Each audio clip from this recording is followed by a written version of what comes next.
Premium triplex villas at Bachupally APR projects.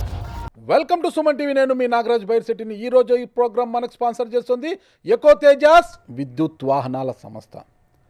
Pawan Kalyan, Pawan కాదు తుఫాన్ అన్నది ఎవరో తెలుసు అందరికీ, మన దేశ ప్రధాని నరేంద్ర మోదీ గారు. అలాంటి పవన్ కళ్యాణ్ని అంతమొందించడానికి, ప్రజల మధ్య అంతమొందించడానికి ఇటీవల ఒక నకిలీ పోలీసు కూడా జనసంచారంలో తిరిగాడు. అది అందరికీ తెలిసిన తర్వాత ఏం జరిగిందో తెలుసు. అయితే ఇటీవల మళ్ళీ మంగళగిరిలోని పవన్ కళ్యాణ్ ఇంటిపైన డ్రోన్ ఎగరేయడం కూడా ఒక సంచలనం రేకెత్తించింది. ఈ డ్రోన్ ఎగరవేత అంశంపై ఏపీ డీజీపీ ద్వారకా తిరుమలరావు గారు విచారణకు ఆదేశించారు. ఆయనే నేరుగా రంగంలోకి దిగారు. అసలు ఏం జరుగుతోంది, పవన్ కళ్యాణ్ గారి మీద ఆ కుట్ర చేస్తోంది ఎవరి స్వలాభం కోసం ఇలాంటివి చేస్తున్నారు అన్న వివరాలు తెలుసుకోవడానికి మన స్టూడియోలో ఉన్నారు పొలిటికల్ అనలిస్ట్ చందు శ్రీనివాస్ గారు.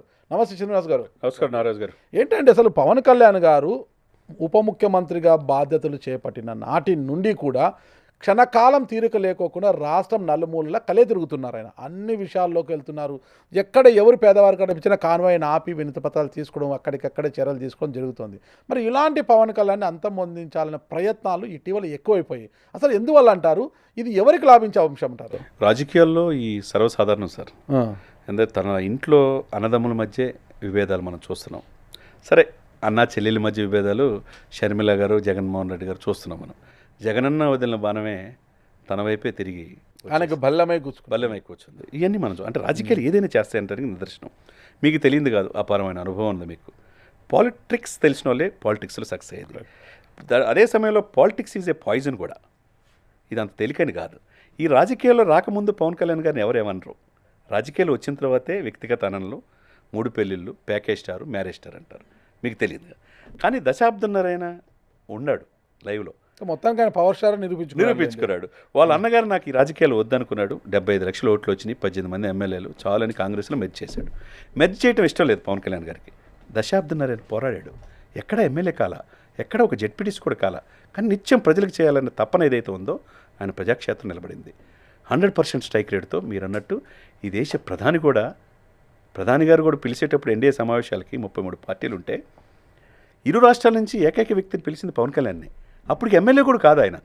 అంటే ఏంది, ప్రజల్లో ఎంత ముద్ర ఉంది ఇతను భవిష్యత్తులో ఈ దేశానికి మంచి నాయకుడు అవుతాడని మొట్టమొదటి గ్రహించింది ఎవరు? ఈ దేశ ప్రధానే. కరెక్ట్. మరి ఆయన ఆ రోజు పిలిచాడు, తర్వాత కట్ చేస్తే తర్వాత బీజేపీ వాళ్ళని అడగకుండా కూడా టీడీపీని ఈ కూటమిలో కలిపింది కూడా ఎవరు? ఓటు చీలకుండా రాజకీయం చేద్దాం, జగన్ను ఓడించాలంటే డెఫినెట్గా ప్రభుత్వ వ్యతిరేకతని మనం ప్రతి ఓటు కీలకమని చెప్పి ఆ రోజు టీడీపీని కూడా బీజేపీలో కలిపింది ఆయన. మరి సుదీర్ఘమైన రాజకీయ అనుభవం లేకపోయినా, ఎక్కడ ఎమ్మెల్యే గెలవకపోయినా 100% స్ట్రైక్ రేట్తో ఈరోజు దేశ రాజకీయాల్లోనే నేషనల్ పొలిటికల్ స్టార్గా అవతరించాడు. మహారాష్ట్ర ఎలక్షన్లో రిజల్ట్ చూసాం. ఈయన అవసరం ఉంది ఎన్డీఏకి అనేది అందరూ గ్రహించారు. మరి ఇదే సమయంలో ఈ వ్యక్తి చాలామంది రాజకీయ నాయకులకి, ఎదగాలనుకునే రాజకీయ నాయకులకి కంటగింపుగా ఉండిపోయాడు సార్. ఈయనుంటే మన రాజకీయ ఎదుగుదల ఉండదు, ఈయనుంటే ప్రజల విపరీతమైన ప్రజాదరణ లక్షల నుంచి కోట్ల మందికి వెళ్తుంది. నిన్నటిదాకా ఒకటి అనుకున్నాం, ఇరు రాష్ట్రాలకి ఆంధ్రప్రదేశ్కి పరిమితం అవుతారు అనుకుంటే 100 కోట్ల మంది హిందువులకి ఈయనే బ్రాండ్ అంబాసిడర్ అయ్యి హిందూ సనాతన పరిరక్షణ బోర్డు ఏర్పాటు చేయాలన్నాడు. మహారాష్ట్ర ఎలక్షన్లో సక్సెస్ ఉంది. రేపు ఢిల్లీ పిలుస్తున్నారు, బీహార్ పిలుస్తున్నారు, రేపు తమిళనాడు, కర్ణాటక ఎలక్షన్లో కూడా వెళ్ళబోతున్నాడు. ఈయన ఇంత రాజకీయంగా ఎదుగుతాం వాళ్ళకి అర్థం కావట్లా. మరి అర్థం కాని వాళ్ళ అభిమానులు నాయకుల రాజకీయాలు ఎదగాలి, ముఖ్యమంత్రి కావాలని కోరుకునే వాళ్ళకి ఇబ్బందేగా. ఆ విధంగా ఈయన పట్ల వారాహి యాత్రలో కూడా చిన్న సూదులతో ఈయన చంపాలని ప్రయత్నం చేశారు. కాబట్టి ఈయనకి 3 లేయర్స్ భద్రత. ఈయన మార్షల్ ఆర్ట్స్ నేర్చుకున్న వాళ్ళు, రిటైర్ ఆర్మీ వాళ్ళు ఈయన దగ్గర ఉన్నారు. ఒక 70-80 మంది కాపాడుకునేవాళ్ళు. వాళ్ళందరూ జీతభత్యాలు అంతా ఆయన చూసుకుంటాడు. వాళ్ళ వల్ల ఇప్పుడు వరకు సేవగా ఉన్నాడు. ఇప్పుడు ఉప ముఖ్యమంత్రి అయ్యాడు. ఆటోమేటిక్గా రక్షణ కల్పించాల్సిన బాధ్యత ప్రభుత్వానికి. మనం కూడా 2-3 సందర్భాల్లో యాజ్ ఏ సీఎంగా Z+ కేటగిరీ మీకు ఎట్లయితే ఉంటుందో ఉప ముఖ్యమంత్రి గారు కూడా అనేక సార్లు ఆయన మీద దాడి చేయడానికి ప్రయత్నం చేస్తున్నారు. కాబట్టి ఈయన లెటర్ కనుక రాస్తే హోంశాఖ ఇమ్మీడియట్గా ఇచ్చే అవకాశం ఉంది అని చెప్పి పలు సందర్భాలు ఇంటర్వ్యూలో చెప్పుకున్నాం. సరే, ఇంకా రాల Z+ కేటగిరీ. ఈ సమయంలో మీరు అన్నట్టు మొన్న మన్యంలో 6 దశాబ్దాలు 7 దశాబ్దాల పైన స్వతంత్రం వచ్చిన సందర్భంలో ఎవరు రోడ్లు వేసిన వాళ్ళు లేరు.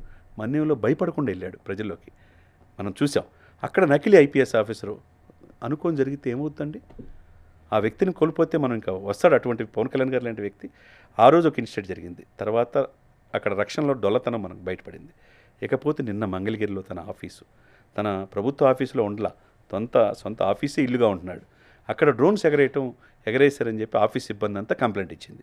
దాన్ని వెనువెంటనే మీరు అన్నట్టు ద్వారకా తిరుమలరావు గారు ఇమ్మీడియట్గా ఎంక్వైరీ స్టార్ట్ చేశారు. ఎవరు దీని వెనక అనేది 24 గంటల్లో మేము నిజాలు చెప్తామని చెప్పి, ఎవరున్నారు దీని వెనక, ఎంత పెద్దలు ఉన్నా తీస్తామన్నారు. కాబట్టి ఇప్పుడున్న సిచ్యువేషన్స్లో ఆయన్ని కాపాడుకోవాల్సిన బాధ్యత ఆయన పీపుల్, ఈ దేశ సంపద సార్. ఆయన ఏ ఒక్క మెగా ఫ్యామిలీ కాదు ఇప్పుడు, లేకపోతే ఆంధ్రప్రదేశ్ ప్రజలకే కాదు, ఈ దేశానికి ఆయన అవసరం ఉన్నది. కాబట్టి ఆయన కాపాడుకోవాల్సిన బాధ్యత అటు చంద్రబాబు నాయుడు గారు కావచ్చు, ఇది మోదీ గారికి, అమిత్ షా కూడా ఉంది. కాబట్టి ఇమ్మీడియట్గా ఆయనకి కేంద్ర నిఘా వర్గాలు SPG special production group SPG రక్షణలో ఆయన కమాండర్స్ భద్రత కల్పించాల్సిన అవసరం డెఫినెట్గా ఉంది. ఎందుకంటే రేపు ఢిల్లీ ఎలక్షన్లో వెళ్ళబోతున్నాడు, తమిళనాడులో వెళ్ళబోతున్నాడు, బీహార్లో వెళ్ళబోతున్నాడు, ఆల్రెడీ మహారాష్ట్రలో అవతల కాంగ్రెస్లో ఓడించారనే కసి వాళ్ళలో ఉంది. కాబట్టి ఇవన్నీ ఎటువైపు నుంచి శత్రు ఉంటారో తెలియదు. కాబట్టి ఆపద పొంచి ఉంది. కాబట్టి రక్షణ కల్పించాల్సిన బాధ్యత ఇటు చంద్రబాబు నాయుడు గారు లెటర్ రాయాలి కేంద్రానికి, అమిత్ షా గారు కేంద్ర హోంశాఖ మంత్రిగా ఆయన డెఫినెట్గా ఈయనకి కమాండోస్ రక్షణ కల్పించాలి. శత్రువు ఎటువైపు నుంచి కత్తి విసురుతాడో అర్థం కాలేని పరిస్థితి. కాబట్టి రాజకీయాలు ఏదైనా జరగవచ్చు సార్. కాబట్టి ఆయన్ని నేను అన్నట్టు ఆయన రాష్ట్ర సంపదే కాదు, ఈరోజు దేశ సంపదగా పవన్ కళ్యాణ్ గారు, ఆయనకేం స్వార్థం లేదు, ప్రజలకి ఏదో మీరు అన్నట్టు నిరంతరం సేవ చేయాలని తపన తప్పితే మనకేం కనపడతాయి ఆయనలో. కాబట్టి ఇటువంటి వ్యక్తి యుగానికి ఒక్కడో పుడతాడు. అటువంటి వ్యక్తిని కాపాడుకోవాల్సిన బాధ్యత మన అందరిది. అటు ముఖ్యమంత్రి గారు ఇమ్మీడియట్గా దీని మీద స్పందించి, అటు డీజీపీ గారు కావచ్చు, ఇటు కావచ్చు హోంశాఖ లెటర్ రాసి ఇమ్మీడియట్గా ఆయనకి ఎట్లయితే ఇప్పుడు చంద్రబాబు నాయుడు గారి కమాండర్లో భద్రత ఉందో ఆయన కూడా భద్రత కల్పించాల్సిన బాధ్యత స్పష్టంగా కనపడుతుంది అన్నమాట. చూద్దాం మరి పవన్ కళ్యాణ్ గారు లాంటి ఒక గొప్ప నాయకుడికి రక్షణ కల్పించే విషయంలో అతని ఇంటిపైన డ్రోను ఎగురవేసిన అంశంలో ప్రభుత్వం ఏ విధంగా చర్యలు తీసుకుంటుంది, దోషుల్ని ఏ విధంగా శిక్షిస్తుంది అనేది కూడా మనం వేచి చూద్దాం. థ్యాంక్ యూ శ్రీనివాస్ గారు, నమస్తే అండి. నమస్కారం నారాజు గారు.